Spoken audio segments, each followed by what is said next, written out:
What's going on, guys? Welcome back to the channel. My name is Nick Theriot, and today we'll be talking about foundation. This is episode number 2 of this 3-part series I've created. Episode number 1 can be watched by clicking the link right here, where we discussed all the development stages of product research, branding, copywriting, persona breakdown, all the nitty-gritty stuff, marketing and psychology. And today we'll be discussing foundation, actually developing a solid foundation with content creation, your website and email marketing. That's going to be the backbone of your brand. And before we get started, make sure you hit that subscribe button and notification bell so that way you can be reminded for the episode number 3 that's coming up in just a few days. And also for all the hard work I've been putting into this series. Hope you guys enjoy. Let's get started. Content creation. So there's 3 pieces of content you need to get really good at. And that's lifestyle content. So this is just your product being used in real life world. So you're gonna find, figure out where your product should be used at. So again, new mothers, 21 to 24. They're using this product at home. Maybe it's some type of product that makes it easier for them to travel with their baby. So maybe it's like some type of like diaper bag or something like that. That works really good. So you want to portray all the different sceneries that they're going to be at. So if they're going to the store, this product makes it so much easier. This product makes it easier for when you're going to the store and your newborn's in the basket, and it helps protect your baby from, people doing child trafficking. I know it's going super crazy right now. An alarm will sound when someone else besides you touches your kid at Walmart. So you're gonna do a lot of like videos and stuff like that at that location. Those locations that your product is made for. You got to figure that out, and then that's where you want to create that lifestyle content. So I'll make this also as an example right here, a gymwear brand. If I owned the gymwear brand, I wouldn't be sitting there and doing a whole bunch of content, especially if I'm going for like a bodybuilding niche. I won't be doing a whole bunch of content at a track, where people do like cross country and stuff like that. I wouldn't be doing that. I'd be doing content in a gym with people lifting weights, and I'll have all the models wearing my clothing. I'll do really cool photos and videos of this. Gymshark does this extremely well. Now there's flat lay content. Flat lay content is something I've been like in the mix about. But flat lay content actually works super well for your bottom of funnel and middle funnel audiences when like they're super, super like interested in your brand. Then there's less lifestyle content and more just like close up detailed shots of the product, clean white backgrounds, black backgrounds, just a clean background, different, could be various colors and stuff like that. And you just have really good detailed shots of your products. Now there's user generated content. This is the one that's absolutely amazing. We see some incredibly high returns on this type of content for Facebook ads. And this is essentially just, customers grabbing their phone. Hey, I just want to tell you real quick about how amazing this product is. Or maybe if you're a clothing brand, them taking selfies in the mirror and like, hey, I just got my new Gymshark in. Absolutely amazing. That type of user generated content works amazing. And the way of where it's like, just them doing on their phone and being very amateur is what works extremely well. Not this high production with this nice camera lighting and all this. It's the amateurness that works so well because the ideal audience can relate to that because they're just like that person. And they're saying to themselves, hey, I'm just like that person. Then they're more inclined to purchase. And then again, you want to show off the products through these 3 pieces of content. And you want to post it daily. Try to stay away from memes and stuff. Focus on your product. Focus on how your product helps others. The benefits, the pains of it, people wearing it, people loving it. You focus on all of that. You post daily. You're going to do well. Now, let's dig into a little more about the content creation. Actually going into the models that are wearing your content or using your content. So models play an extremely big role representing your brand. For example, if you own a gymwear brand, you want content of very fit people modeling your product on social media. Imagine if Gymshark used everyone on Gymshark was overweight, or I'm just thinking of Gymshark, but any fitness brand. Imagine every single one was overweight and seriously unhealthy, and they're promoting it as amazing new tank top and like a very unfit person. You're going to have this image in your mind of, said gym wear brand for very unfit people. And they're not even trying to focus on getting them better. It's just like they think there's nothing wrong with that. And not trying to go, that's a whole nother world. So, just imagine that it wouldn't catch the attention that you're looking for. So people who are in a place they're trying to go. So like, for example, if I'm trying to go here and I'm right here, I want to show off every person that's right here already. So that way my ideal audience is like, oh my God, I just want to be like that person. I want to get over here. I want to be like that person over here. So people who are right here establish authority with people right here. And that's what draws them in, because they're like, whatever, I want that. Those people representing it. Those people are where I'm at right now. I want to be like those people. I got to buy that shirt. There you go. That's as simple as it. So when you're doing models and stuff like that, you want to make sure that they are in a place. Obviously, this will be kind of different based off certain brands. Like if I'm just showing off, a coffee cup, it doesn't really, nothing. But specifically, clothing is a big one.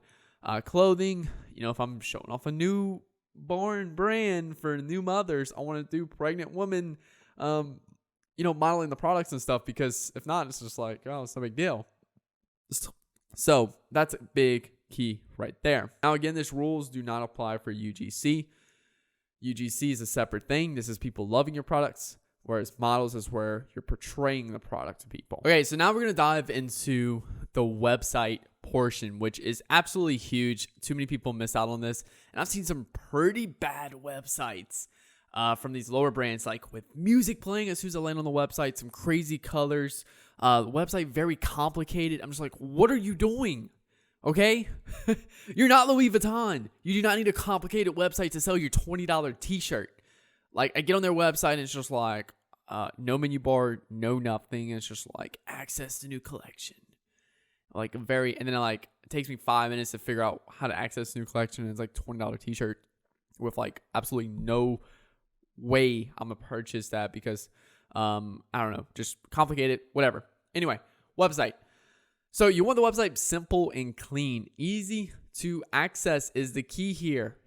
If you want a fourth grader, go get a fourth grader and allow them to view websites. Okay, no, that might be illegal, but make sure if your grandma can't order from the website, it's too complicated. Okay, simple and clean. You want to focus on 3 colors, 2 primary colors, 1 secondary color. Your secondary color is where you're going to do all your buttons for, your add to cart, checkout now. That works super well. And make sure it's like a bright secondary color or like your third color. And you want to make sure your products are illustrated with high quality detailed shots. Make sure you compress the images into a low size format, so that way you don't really affect your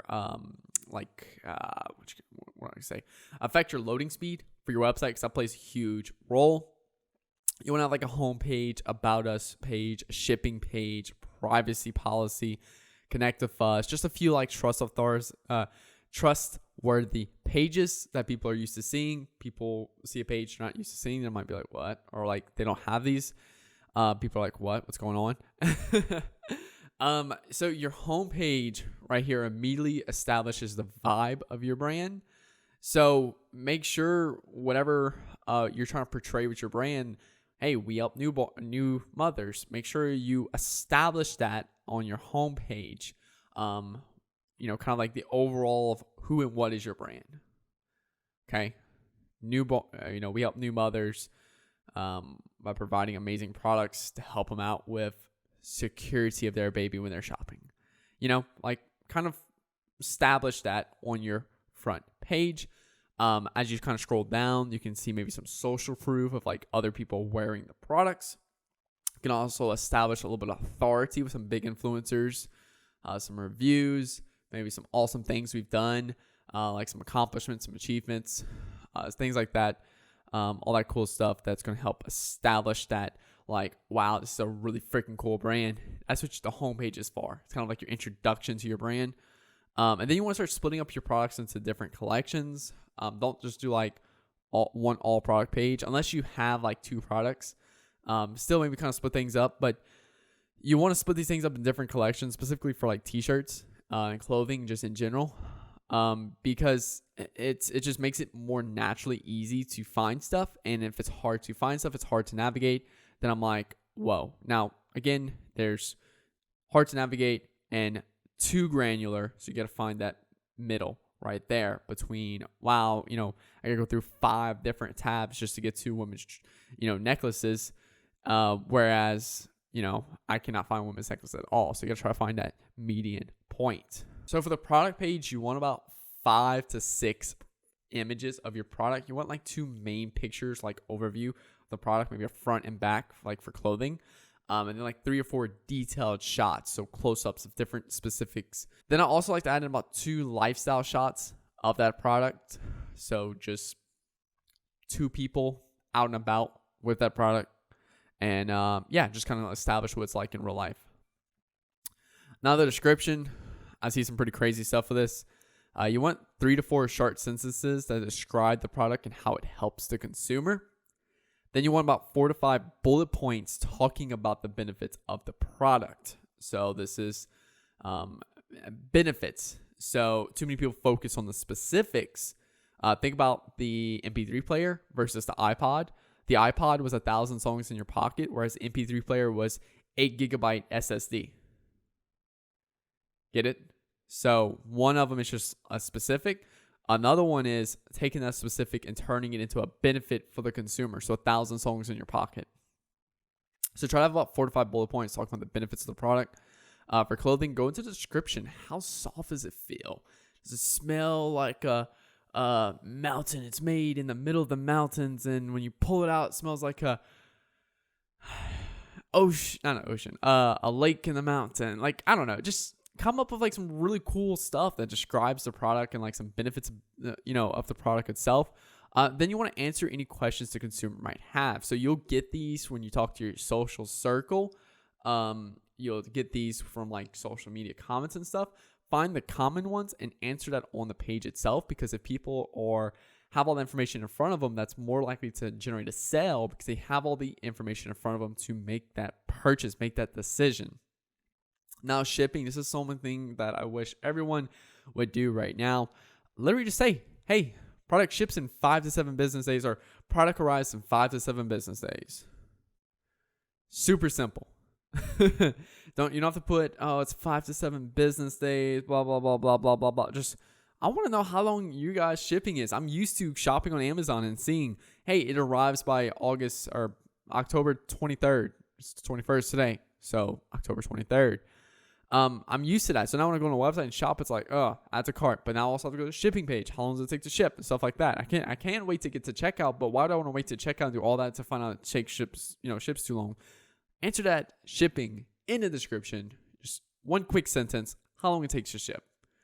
And then do a guarantee. So the guarantee is to remove all the risk from the buyer. So, hey, 30 days, a 30-day guarantee is pretty common. From the time you get it, if you don't like this t-shirt, you can ship it back and we'll pay you 50% of your order back. That's how confident we are in our product. So make an amazing guarantee that you can fulfill. So be careful. But also too, that removes as much risk from your buyer. So that way they can purchase more confidently. You want some reviews. I highly recommend, we'll get into this app in a second, where it's like add all 3 to the cart and save.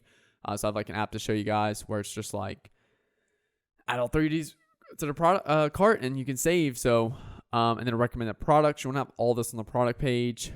So we'll go into conversion rate optimization now as we get into it, because this is another huge one. You want to install an email capture plugin. OptiMonk is my favorite app. Just something simple as, hey, you get 10% off this order. Just enter your email below. You enter your email in, and then boom, you get a discount code that's applied to that order. Simple as that. You only want to have it on the product pages, though. I cannot stand this when I get on a website, specifically a website I've never been to before.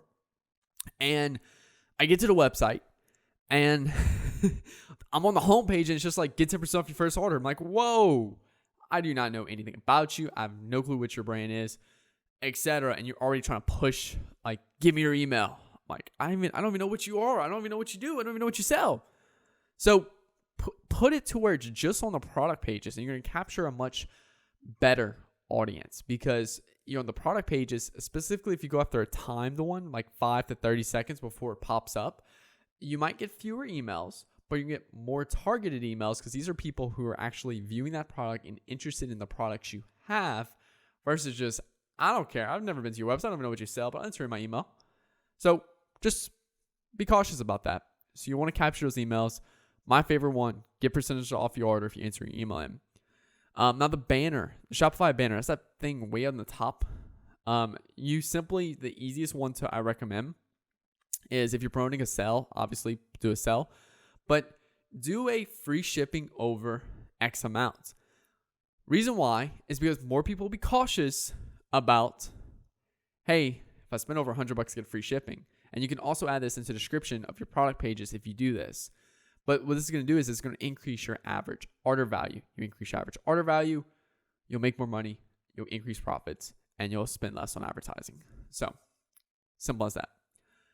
Same thing, unlimited bundles and discounts app. That's literally what the app is called in Shopify. But this is the thing that allows you to put on your website. It says add all 3 to the cart and save, just kind of like Amazon does. And this works absolutely amazing, because you can bundle products together, increase average order value, spend less on advertising, make more money, etc. So what you do is you want to put 2 other products together that complement the product. Not just, here, you want one baby stroller, here, let's add 2 more. No, you want to add 3, add all 3 cartons. You want to add 2 products. Here's a baby stroller, here's a diaper bag, here's 5 baby bottles. So they all complement each other.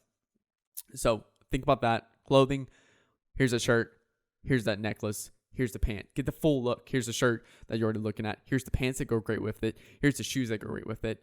And you add all 3 to the cart, it'll usually be $150, but you'll get it for $120. Also, you spend over $100, so now you get free shipping as well. Wow, that's awesome. And also, too, you want to make sure your site speed, you literally just use the Google site speed tool. Make sure it's 1.5 to 3 seconds to load. Anything above 3 seconds is horrible for paid traffic. And then shipping at checkout. So when it says choose your shipping, it'll say priority mail, $30, free, or standard shipping, free. But there's no time of how long it takes for those days. So repeat it again. Priority mail, 3 to 4 day priority mail, $30. 5 to 7 day standard shipping, free. So you want to make sure you have those listed.